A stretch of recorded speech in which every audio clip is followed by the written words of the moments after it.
ये एक हैरानकुन और परेशानकुन खबर भी हो सकती है। और ब्लूमबर्ग ये खबर दे रहा है कि इंडिया की स्टॉक मार्केट अब दुनिया की 4th लार्जेस्ट स्टॉक मार्केट बन गई है और हांगकांग को बीट कर दिया है। हांगकांग की स्टॉक मार्केट को बीट कर दिया है इंडियन स्टॉक मार्केट ने। और कहा जा रहा है कि राम मंदिर इंडिया की इकोनॉमी को बहुत ज्यादा बूस्ट देगा। And India overtakes Hong Kong as world's 4th largest stock market. तो कहा ही जा रहा है कि दुनिया भर के जो इन्वेस्टर्स हैं वो खिंचे चले जा रहे हैं इंडिया की तरफ। बहुत सारे लोग ये कह रहे हैं कि मोहम्मद बिन कासिम से लेके गजनवी तक और बाबर से लेके औरंगजेब तक बहुत सारे लोग आए और उन्होंने जो है वो एक और जमाना था, लेकिन अब एक नया जमाना आ गया 500 साल बाद।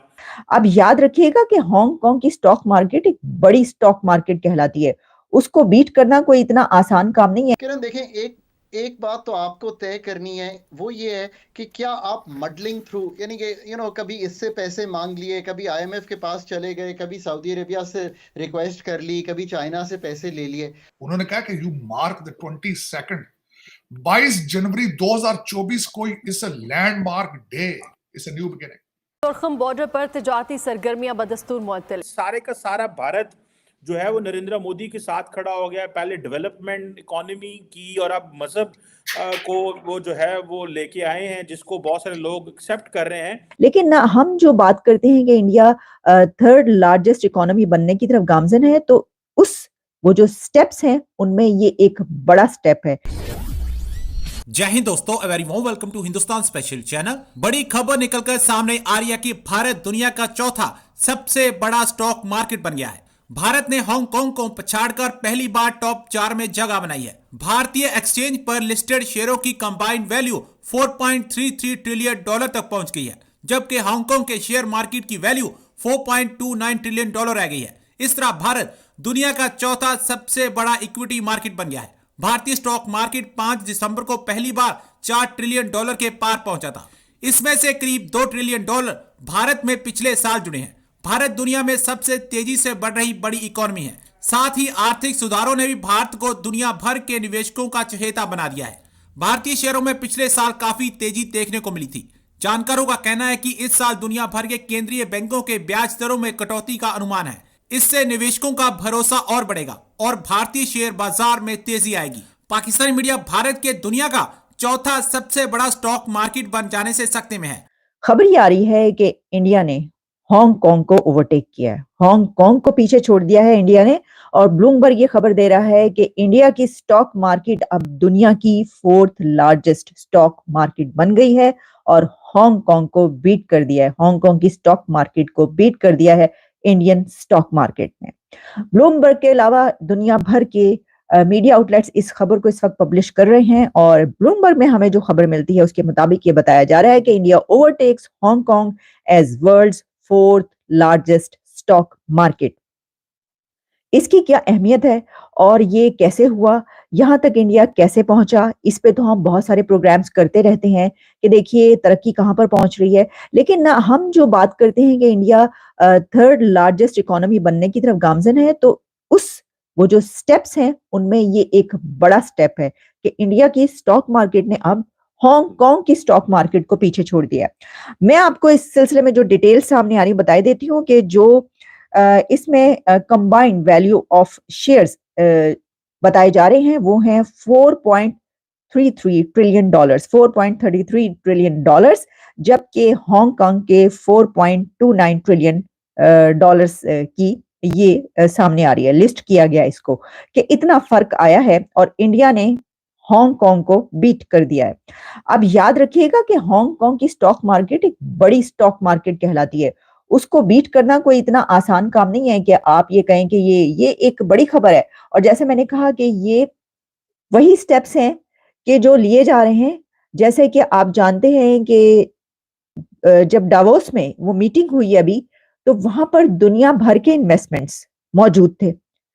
तो कहा ही जा रहा है कि दुनिया भर के जो इन्वेस्टर्स हैं वो खिंचे चले जा रहे हैं इंडिया की तरफ और वो वहां पर इन्वेस्टमेंट करना चाहते हैं और उनको पता है कि ये अब सबसे ज्यादा तेज रफ्तारी से जो इकोनॉमी, जो कि आदादो शुमार है, जो कि दुनिया के फैक्ट्स एंड फिगर्स हमें बताए जाते हैं, और जो दुनिया की कंपनीज और बड़े इदारे फाइनेंशियल इंस्टीट्यूशंस जब उसकी रेटिंग करते हैं तो पता ही चलता है कि सिर्फ दुनिया भर में ऐसे एक क्राइसिस के मौके पर कि जब कोविड भी था, उसके बाद भी बहुत कुछ होता रहा, जंगें चल रही हैं, 2 बड़ी जंगें इस वक्त दुनिया में चल रही हैं, लेकिन फिर भी जिस कंट्री की इकोनॉमी नीचे नहीं जा रही, ऊपर की तरफ जा रही है, वो है इंडिया।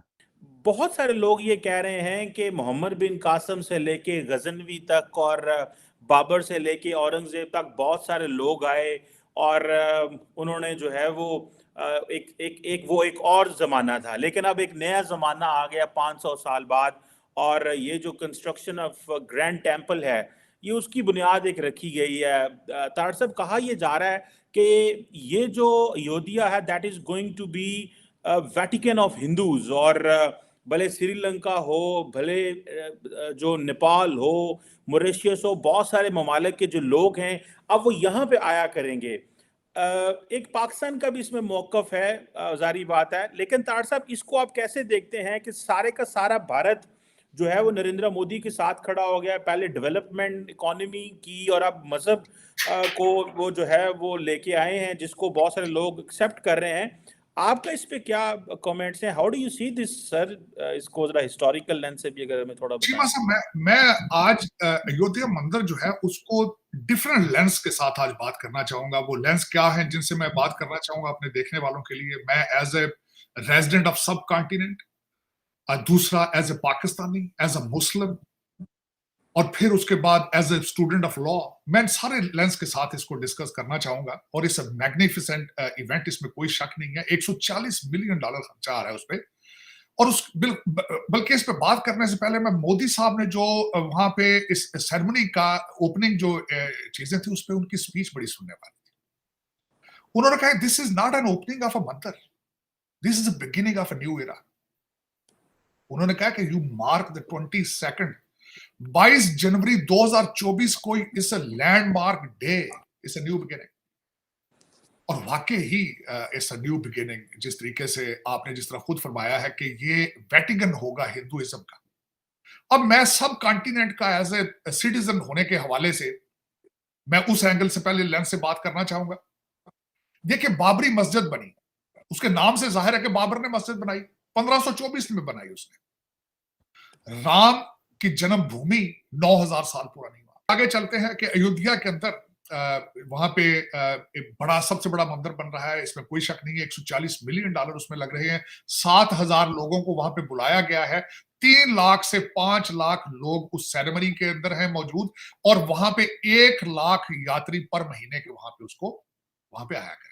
वहां पे इंटरनेशनल एयरपोर्ट बन रहा है। आज के मैं आज सुबह आपके सेगमेंट से पहले ये सुन रहा था कि वहां पे 1 लाख रुपया पर नाइट होटल चार्ज कर रहे हैं अयोध्या के।